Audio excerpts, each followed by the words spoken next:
राधे राधे दोस्तों, हरि सिमरन में आपका स्वागत है। दोस्तों, श्रीमद् भागवत गीता में जीवन को जीने की सभी विधाओं को बहुत ही भली प्रकार से बताया गया।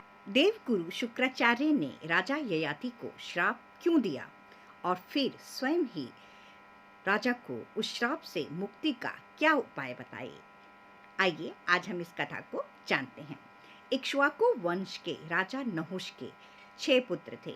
उन्हीं में द्वितीय पुत्र राजा ययाति हुए। एक बार राजा ययाति का विवाह दैत्य गुरु शुक्राचार्य की बेटी देवयानी के साथ हुआ। देवयानी दैत्यराज वृषपर्वा की पुत्री शर्मिष्ठा के से चिढ़ती थी और उसने अपने पिता से वचन लिया कि वो राजकुमारी शर्मिष्ठा को दासी के रूप में उसके साथ भेजें। और राजा वृषपर्वा असुरराज शुक्राचार्य की बात को मना नहीं कर पाए और उन्होंने शर्मिष्ठा भी देवयानी के साथ दासी के रूप में ययाति के यहाँ आ गए। शुक्राचार्य ने ययाति से वचन लिया कि वो कभी भी देवयानी के अलावा किसी और स्त्री से संबंध नहीं रखेंगे, लेकिन ययाति ने भी शुक्राचार्य को इस बात का वचन दे दिया। विवाह के कुछ समय पश्चात देवयानी गर्भवती हो गई। जब ये बात शर्मिष्ठा को मालूम हुई तो वह देवयानी से ईर्ष्या करने लगी। शर्मिष्ठा राजकुमारी थी, लेकिन एक दासी का जीवन व्यतीत कर रही थी। शर्मिष्ठा राजा ययाति के महल के पीछे कुटिया में रहती थी। उसे सोचा कि वह राजा ययाति को अपने सुंदर रूप से आकर्षित करके खुद भी जीवन के सभी सुख प्राप्त करेगी और अपनी योजना के अनुसार शर्मिष्ठा ने ययाति को आकर्षित कर लिया। ययाति शुक्राचार्य को दिया हुआ वचन भूल गए और उन्होंने शर्मिष्ठा से संबंध बना लिए। तब ययाति के देवयानी से 2 पुत्र और शर्मिष्ठा से 3 पुत्र हुए। जब कुछ समय बाद देवयानी को इस बात का पता लगा तो वह अपने पिता शुक्राचार्य के पास आ गई। देवयानी ने शुक्राचार्य को पूरी बात बता दी। ये बात सुनकर गुरु शुक्राचार्य ने ययाति को शाप दिया कि वह युवा अवस्था में ही वृद्धित्व को प्राप्त हो जाएगा। इस शाप से ययाति वृद्ध हो गए और बहुत ही दुखी हुए।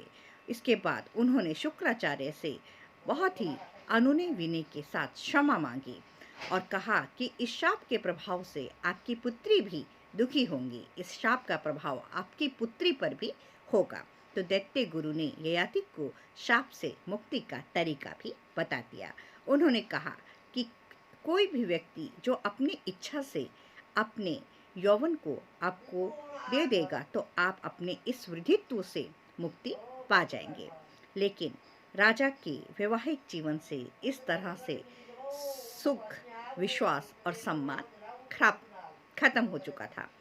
और लेकिन राजा ययाति की भोग विलासा अभी पूरी नहीं हुई थी, तो उन्होंने सभी से अपनी यौवनावस्था को देने के लिए कहा, लेकिन किसी ने भी नहीं दिया। तब उन्होंने अपने बड़े पुत्र से कहा तो उन्होंने भी मना कर दिया।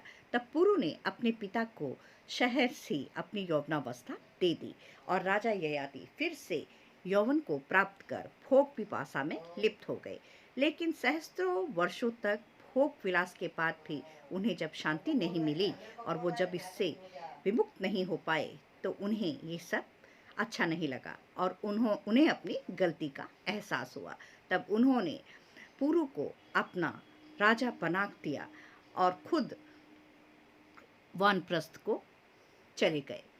और इसी तरह से उन्होंने अपने बड़े पुत्र को कहा कि तुमने बड़ा पुत्र होते हुए भी मेरे अपने पिता की बात को नहीं माना, इसलिए मैं तुम्हें श्राप देता हूँ और तुम्हें कोई भी राजवंशी तुम्हारे यदुवंश को बहिष्कृत करेंगे हमेशा। और आगे चलकर इसी यदु के वंश में ही यदुवंश बना और वहीं भगवान श्री कृष्ण का अवतार हुआ। ये कथा शिशुपाल ने धर्मराज युधिष्ठिर के राजसूय यज्ञ में कही थी। हरिओम तत्सत। जय जय श्री राधे।